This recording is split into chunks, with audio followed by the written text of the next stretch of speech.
The text came on a Thursday morning while I was reviewing acquisition reports for my luxury furniture empire.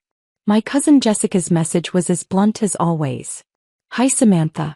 Just wanted to let you know about the baby shower next Saturday.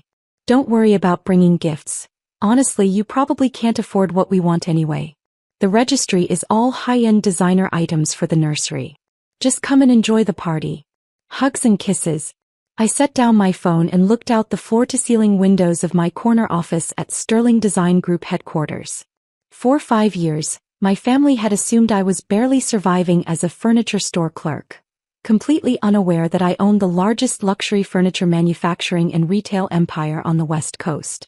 Sterling Design Group controlled 17 high-end furniture stores, 3 custom manufacturing facilities, and an exclusive interior design service that catered to celebrities, tech billionaires, and Fortune 500 executives. Our annual revenue hit $847 million last year, and our custom nursery division alone generated more profit than most furniture chains' total sales. But to my family, I was Samantha, the failure who never went to college and worked retail. "Okay," I texted back simply. "See you Saturday." Then I picked up my phone and called Marcus, my head of custom manufacturing. "Marcus, I need a rush order for this weekend. Pull out all the stops." The assumptions about my life started 6 years ago when I moved out of my parents' house to start my business. I'd saved $47,000 from working various jobs through high school and community college, and I used that money to buy my first distressed property, an abandoned furniture warehouse in the industrial district. While my cousins Jessica and Michael were pursuing expensive 4-year degrees and taking unpaid internships, I was learning the furniture business from the ground up. I spent my days refinishing antique pieces, studying design trends, and building relationships with craftsmen who'd been pushed out of work by cheap mass production. My family saw me covered in sawdust, driving a beat-up pickup truck and working 16-hour days. They assumed I was struggling. "Samantha's going through a rough patch," I'd overhear Mom explaining to relatives. "She's trying to make it work with some little furniture project, but it's not really going anywhere." Jessica, 5 years younger than me, graduated from USC with a business degree and immediately landed a marketing coordinator position at a tech startup. Michael got his finance degree and joined an investment firm as an analyst. Both of them rented trendy apartments, leased luxury cars, and documented their successful young professional lives on social media. I, meanwhile, was living in a small apartment above my workshop, driving a truck filled with furniture samples, and wearing thrift store clothes covered in wood stain.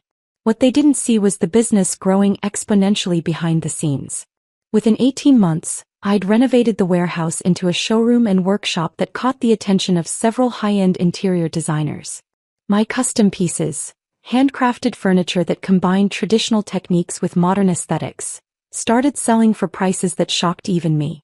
A coffee table I'd built for $400 in materials sold for $3,200. A dining set that cost me $1,100 to make brought in $8,500. A custom entertainment center generated a $12,000 profit. By year 2, I had 6 full-time craftsmen working for me and a waiting list of clients. By year 3, I'd opened my first retail location in the design district. By year 4, I owned 4 stores and was manufacturing furniture for other luxury retailers across 3 states. But I maintained the same modest lifestyle. Same small apartment, same work truck, same simple clothes. My family's assumptions about my struggles became a convenient cover for building an empire they couldn't imagine. The real irony was that Jessica and Michael, despite their impressive degrees and professional jobs, were constantly stressed about money. Jessica lived paycheck to paycheck in her expensive apartment, making minimum payments on $67,000 in student loans. Michael drove a leased BMW he couldn't actually afford and regularly borrowed money from his parents to cover his credit card bills. Yet they pitted me for my failure to launch. Jessica's pregnancy announcement 6 months ago had triggered the family's protective instincts. She and her husband David, a software engineer, were struggling to afford the perfect nursery she'd envisioned for their first child. "Everything for babies is so expensive," she complained during Sunday dinner at our aunt's house. "A decent crib costs $800 minimum. The good car seats are $400. Don't even get me started on the rocking chairs and changing tables. You have to invest in quality for children," Aunt Patricia advised. Safety and durability are worth the extra cost. I know, but David and I are already stretched thin with the mortgage and my student loans. I want our baby to have beautiful things, but everything I like is way out of our budget. That's when the family looked at me with that familiar mixture of sympathy and condescension. Maybe Samantha could help you find some nice pieces, Mom suggested gently. She knows about furniture and I'm sure she could point you toward some affordable options. Jessica smiled politely but dismissively. Thanks, but we're really looking for high-end designer pieces. Like the nursery sets from Sterling Design Group. They're absolutely gorgeous but completely out of our league. Their basic nursery package starts at $15,000. I nearly choked on my wine. Sterling Design Group was my company. The basic nursery package she was referring to was our entry-level offering, which included a handcrafted crib, changing table, rocking chair, and dresser made from sustainable hardwoods with custom finishes. That does sound expensive, I agreed carefully. Expensive? It's insane, Jessica continued. But their stuff is like furniture art. Celebrities buy from them. Tech CEOs in Silicon Valley have their whole houses done by Sterling. I saw an article about how they designed a $200,000 nursery for some billionaire's baby. She pulled out her phone and showed the family photos from our website. Look at this craftsmanship. Every piece is made by hand by master craftsmen. They use woods that are sustainably sourced from specific forests. The hardware is custom cast bronze. Even their paint is some special non-toxic formula that costs more than regular furniture stores charge for entire bedroom sets. The family gathered around Jessica's phone, admiring photos of furniture I'd personally designed and supervised the creation of. It's beautiful, Mom agreed, but probably not practical for your budget. Definitely not, Jessica sighed. David and I will be lucky to afford anything half this nice. We'll probably end up at one of those big box stores buying particle board furniture that falls apart in 2 years. I listened to this conversation with growing amazement. My cousin was literally showing my family my own work while lamenting that people like us could never afford such luxury. Maybe you could save up and buy one piece at a time, I suggested. Start with the most important item and add to the nursery gradually. Jessica laughed. Samantha, these pieces cost more than some people make in a month. The rocking chair alone is $4,200. That's rent money for most people. What she didn't know was that the $4,200 rocking chair she was admiring had a material cost of $380 and took one of our master craftsmen about 12 hours to complete. The markup reflected not just the quality of craftsmanship, but the exclusivity of owning something made by artisans who typically only worked for clients worth hundreds of millions of dollars. As Jessica's due date approached, the family rallied around helping her create the perfect nursery within her limited budget. Mom organized shopping trips to discount furniture stores. Aunt Patricia researched budget-friendly decorating ideas. Michael offered to help David assemble whatever furniture they decided to buy. I was notably excluded from these planning sessions. Samantha doesn't really understand the baby furniture market, I overheard Jessica explaining to her mother-in-law. She's sweet, but she's never had kids or been around expensive baby stuff. We need advice from people who know what they're talking about. The baby shower planning revealed even more about how my family perceived my financial situation. We should keep the gift registry reasonable, Jessica told Mom during one of their planning calls. I don't want to put people in awkward positions by asking for things they can't afford. What do you mean? Well, like Samantha. She's probably struggling just to buy a shower gift at all. I don't want her to feel bad about not being able to contribute to the big items. That's when Jessica sent me the text telling me not to bring gifts. The message was meant to be kind, a way to spare me the embarrassment of showing up empty-handed or buying something obviously cheap. But it revealed exactly how little my family understood about my actual circumstances. They had no idea that I could have bought Jessica's entire registry without checking my bank balance. They had no idea that the furniture they were admiring online was created in workshops I owned, by craftsmen I employed, using designs I'd personally approved. They had no idea that this struggling furniture store clerk they pitted was actually wealthier than all of them combined. Saturday arrived with perfect spring weather. Jessica's baby shower was being held at Aunt Patricia's house, with the backyard decorated in soft pastels and gold accents. About 30 women were invited, family members, college friends, and co-workers from Jessica's marketing job. I arrived at 2 p.m. wearing a simple blue dress and carrying only my purse. Several relatives hugged me and made gentle comments about how glad they were I could make it, even without bringing anything. "It's so thoughtful of Jessica to make sure everyone feels included," Aunt Patricia whispered to me. "Not everyone can afford the kind of gift she really needs." The shower followed the typical format: games, food, conversation about pregnancy and babies. Jessica opened gifts for about an hour, receiving some lovely items from her registry, including a $300 high chair from her college friends, a $180 baby monitor from her coworkers, and a beautiful handmade quilt from our grandmother. She was gracious about each gift, but I could see the disappointment in her eyes. The expensive nursery items she'd really wanted, the designer crib, the luxury rocking chair, the custom changing table, remained unpurchased on her registry. "Everything is so beautiful," she said, trying to sound enthusiastic about the collection of practical but modest gifts. "The baby is going to be so loved." At 4:30 p.m., just as the party was winding down and guests were starting to say their goodbyes, a large truck pulled up in front of the house. "Sterling Design Group" was painted in elegant script across the side of the vehicle. Jessica froze mid-conversation, staring at the truck with confusion. "That's weird," she said. "Why would Sterling Design Group be here?" The delivery team, 3 men in professional uniforms, began unloading an enormous collection of carefully wrapped furniture pieces. Each item was covered in protective blankets and secured with custom straps that bore the Sterling logo. "Delivery for Jessica Martinez," the lead driver announced, consulting his clipboard. "We have a complete Windsor nursery collection, plus additional custom pieces." The backyard went completely silent. "I think there's been a mistake," Jessica stammered. "I didn't order anything from Sterling Design Group. I can't afford." "No mistake, ma'am. We have the order right here, paid in full. Custom nursery set in white oak with hand-forged bronze hardware. Includes crib, changing table, dresser, rocking chair, toy chest, and bookshelf. Also includes custom mobile, personalized name sign, and matching window treatments." The delivery team began carefully carrying the pieces into the house, following the layout instructions they'd been given for Jessica's nursery. Family members followed in stunned silence as thousands of dollars worth of furniture was arranged with professional precision. The crib alone, a masterpiece of traditional joinery and modern safety features, represented more craftsmanship than most people saw in a lifetime. "This is impossible," Jessica whispered, running her hands over the smooth finish of the rocking chair. "This furniture costs more than our car. There must be a gift card or something," Mom suggested, looking around frantically for an explanation. That's when the lead driver handed Jessica a small envelope. "This came with the order, ma'am."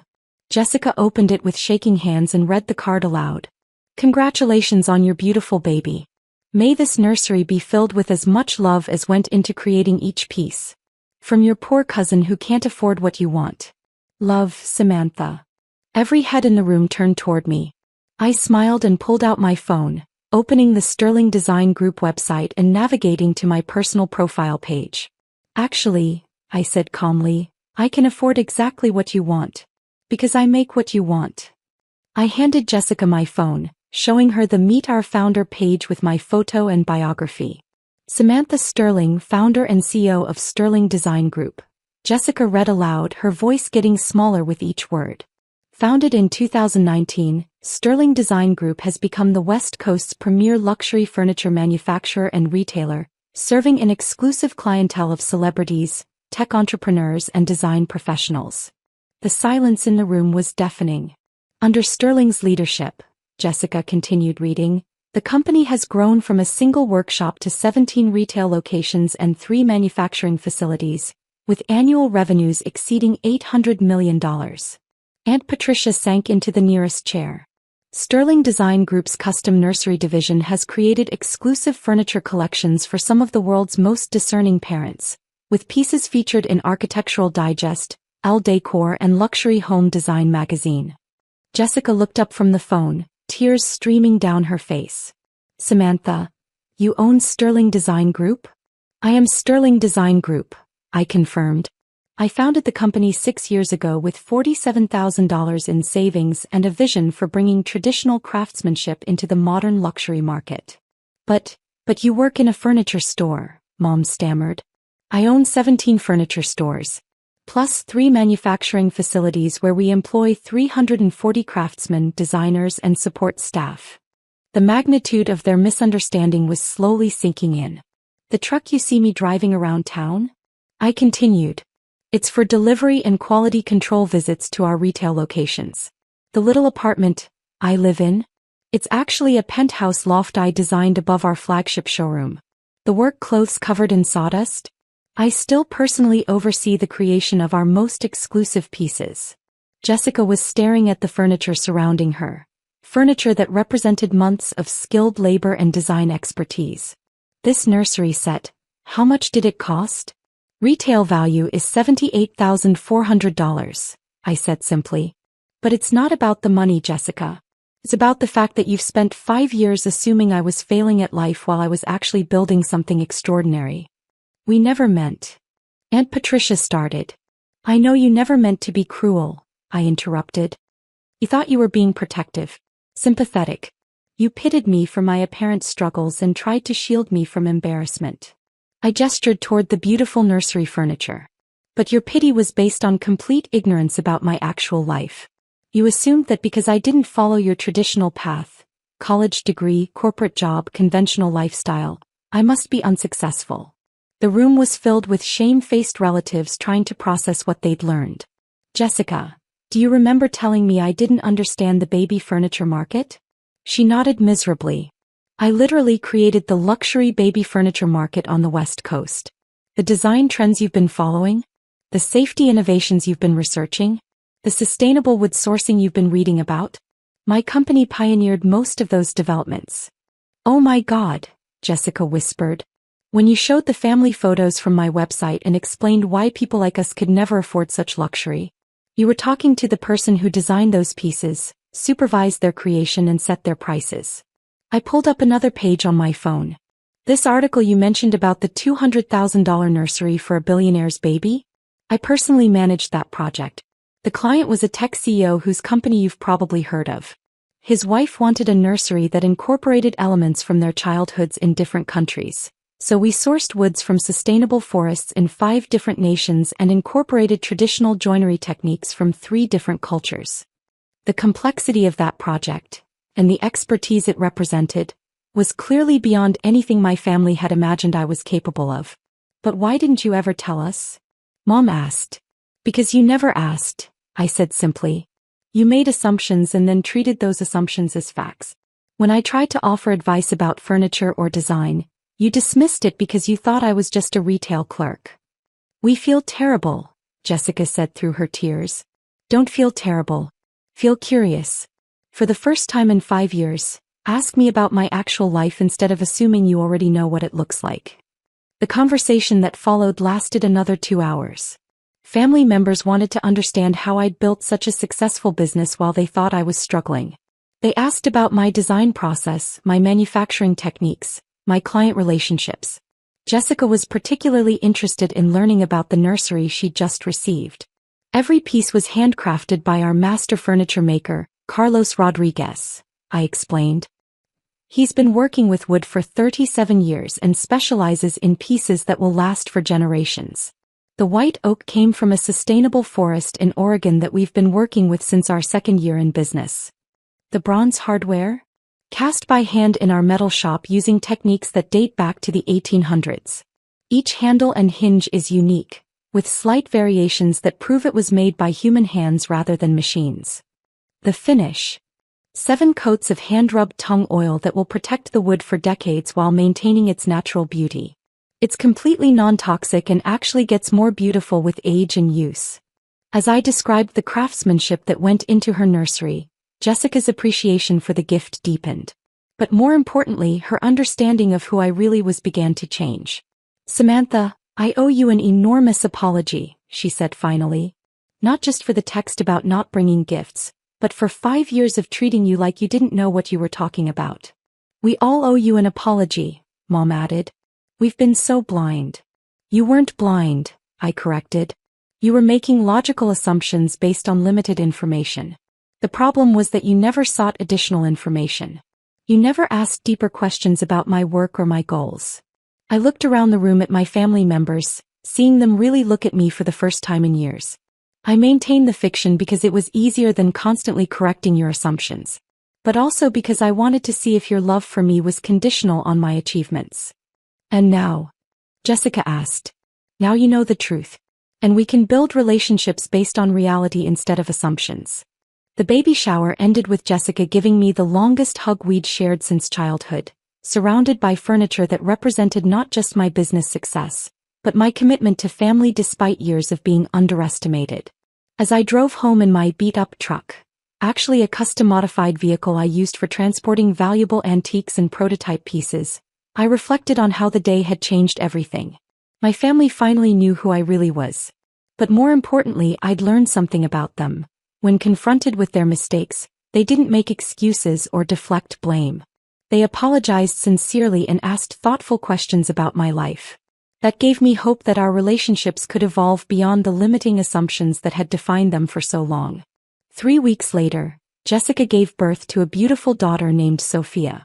When I visited them in the hospital, Jessica pulled me aside. Samantha, I have a confession. I've been researching your company obsessively since the shower. I had no idea how respected you are in the design world. The reviews from your clients, the features in magazines, the awards you've won. I'm not just sorry for underestimating you. I'm proud of you. Thank you, I said simply. Also, she continued with a smile, when Sophia is old enough for a big girl bedroom, would you consider designing something special for her? I promised to pay full price. I laughed and hugged my cousin, looking over at tiny Sophia sleeping peacefully in her hospital bassinet.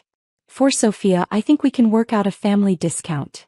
After all, she was going to grow up in a family that finally understood the difference between assumptions and reality.